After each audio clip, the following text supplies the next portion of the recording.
হচ্ছে যে পড়াশোনা করাটা মানে খুবই অন্যায়। রাজনীতিটা আগে শেখা দরকার ছিল। পড়াশোনা কোনো কিছুই মানে অ্যাপলিটিক্যাল নয়, সব কিছুই পলিটিক্যাল।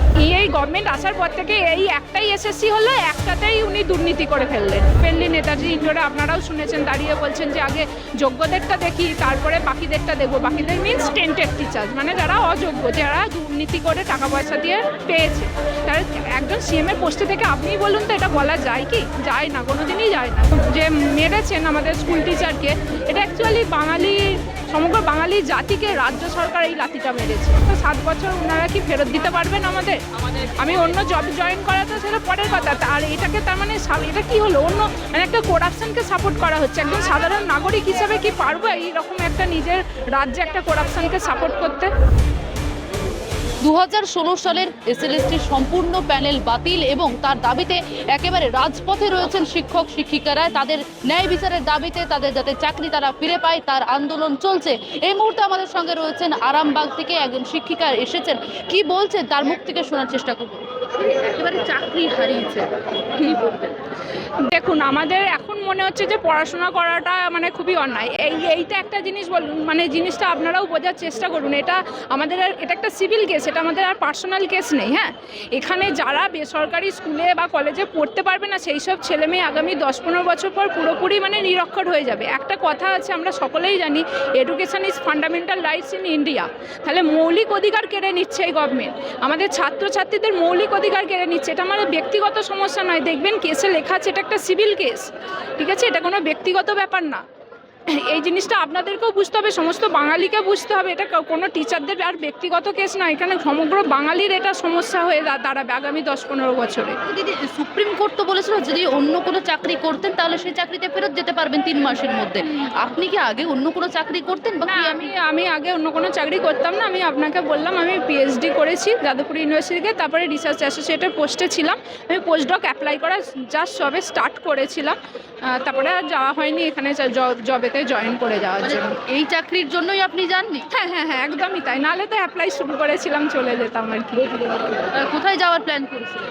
আমি বিভিন্ন জায়গাতেই অ্যাপ্লাই করছিলাম, ইউএসএতেও অ্যাপ্লাই করেছি, ইউরোপেও অ্যাপ্লাই করছিলাম, বিভিন্ন জায়গাতে অ্যাপ্লাই শুরু করেছিলাম, জাস্ট শুরু করেছি। আমাদের অনেকগুলো অ্যাপ্লাই করতে হয়, তো মানে করলেই সঙ্গে সঙ্গে একটা করলেই পাওয়া যায় না, চেষ্টা করতে হয়, তবে ওটা চেষ্টা করলে পাওয়া যায়।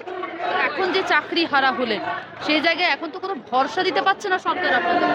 না, কোনো ভরসা তো পাচ্ছি না। হচ্ছে যে সেই সুযোগটা যদি হ্যাঁ, মানে ভীষণ পরিমাণে আফসোস হচ্ছে। এবং শুধু তাই নয়, আমি যদি ধরুন পোস্টডকে নাও যেতাম, আমি নিজস্ব কিছু, তো প্রত্যেকটা মানুষেরই নিজস্ব কিছু স্কিল আছে, আমার সেই স্কিল কাজে লাগিয়ে আমি অন্য ক্ষেত্রে প্রতিষ্ঠিত এতদিন হয়ে যেতে পারতাম। আপনারা তো 7 বছর ওনারা কি ফেরত দিতে পারবেন আমাদের?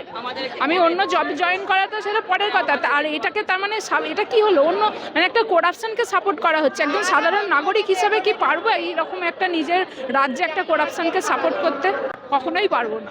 আপনার বিষয় দিদি? আমার কেমিস্ট্রি পিএইচডি করেছেন, এখন বলছে আপনাদেরকে ভলেন্টারি সার্ভিস দিতে। ভলেন্টিয়ার সার্ভিস আমি আমার বাড়িতে দিতে পারবো, তার জন্য আমার নিজস্ব যথেষ্ট স্কিল আছে। আমি 25 কিলোমিটার স্কুলে ওখানে গিয়ে আমি সেখানে দিতে পারবো না।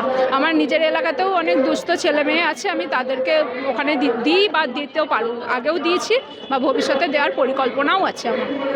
এই যে আপনি পিএইচডি করেছেন, আপনার অন্য সুযোগ ছিল বিদেশ যাওয়ার, সেখানে পড়াশোনা করার, বিভিন্ন ক্ষেত্রে যাওয়ার, সেই সুযোগ থেকে আপনি হারিয়েছেন। এখন যে চাকরি হারা হয়েছে, সম্পূর্ণ দায় আপনি কার দিতে চান?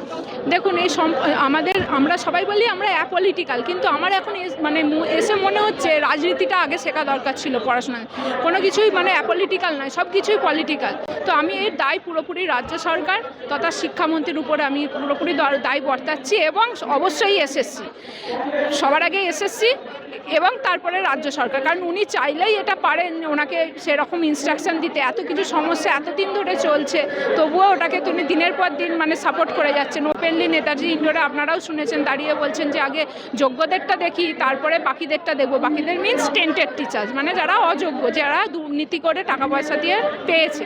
তার একজন সিএমের পোস্টে থেকে আপনিই বলুন তো, এটা বলা যায় কি? যায় না, কোনোদিনই যায় না। আমার সাধারণ নাগরিক হিসাবেও এটা আমি সমর্থন করবো না। বাড়িতে কারা কারা রয়েছে? আমার বাড়িতে আমার একটা 2 বছর 9-10 মাসের একটা ছেলে আছে, আমার হাজব্যান্ড আছে। আপনি কি একজনই আর্নিং মেম্বার? না, আমার হাজব্যান্ড স্কুল টিচার, ও হচ্ছে আগের বাড়ির আর কি। এই রাজ্যের স্কুল টিচার ভরসা পাচ্ছে না, যারা পুরনো এতে পেয়েছেন, মানে এই প্যানেলে নেই, আগের প্যানেলে ওনারাও কিন্তু এখানে জয়েন করেছে। আমার সাপোর্ট, কারণ মানে গত যে ঘটনাটা ঘটেছে ওই পুলিশ যে মেরেছেন আমাদের স্কুল টিচারকে, এটা অ্যাকচুয়ালি সমগ্র বাঙালি জাতিকে রাজ্য সরকার এই লাথিটা মেরেছে। এই রাজ্য সরকারের আমলে তার আগের যে বাম আমলের চাকরিকে কি আপনারা সুরক্ষিত মনে করছে? হ্যাঁ, যারা ওই সময় পেয়েছে তাদের তো এখনো পর্যন্ত তো কিছু সমস্যা এখনো হয়নি, এখনো সেরকম তো কিছু দেখতে পাই। বাম আমলের চাকরি সুরক্ষিত। হ্যাঁ, তাদের তো নিয়ে কিছু টানা হেঁচড়া হচ্ছে না, তারা তো ভালোই আছে, কিছু তো অসুবিধে হচ্ছে না, ওনারা তো স্কুলে আছে। অ্যাকচুয়ালি না, স্কুলের সিস্টেমের ভিতরে তো আমি 6-7 বছর কাজ করলাম, সিস্টেমটা অ্যাকচুয়ালি পুরোপুরি মানে ভেঙে গেছে শিক্ষা ব্যবস্থাটা, মানে প্রচুর রিক্রুটমেন্ট পুরো বন্ধ। এই গভর্নমেন্ট আসার পর থেকে এই একটাই এসএসসি হলো, একটাতেই উনি দুর্নীতি করে ফেললেন, মানে রিক্রুটমেন্ট বন্ধ, স্কুলগুলো পুরোপুরি টিচারের অভাবে ধুঁকছে, স্টুডেন্টরা সব থেকে বেশি সাফারার, স্টুডেন্টরা, আমাদের সমাজ সাফারার। আমি আমার ছেলেকে বেসরকারিতে পড়ানোর ক্ষমতা রাখি, কিন্তু আমার পাশের বাড়ির ছেলেটা নিশ্চয়ই রাখে না, তাহলে আমার পরিবেশটাকে আমি পরোক্ষভাবে নষ্ট করে ফেলছি। সবাইকে পড়াশোনার সুযোগটা দিতে হবে, শিক্ষার আলোতে সবাইকে আনতে হবে, তার জন্য সর্বশিক্ষা অভিযান আছে। আমরা তো আগেই তো বললাম যে education is fundamental rights in India, এটা তো মেনে চলা হচ্ছে না, আস্তে আস্তে সব ধ্বংস হয়ে গেছে। বাংলা হান্টের আরও খবর দেখতে নজর রাখুন। বাংলা খবর মানেই বাংলা হান্ট।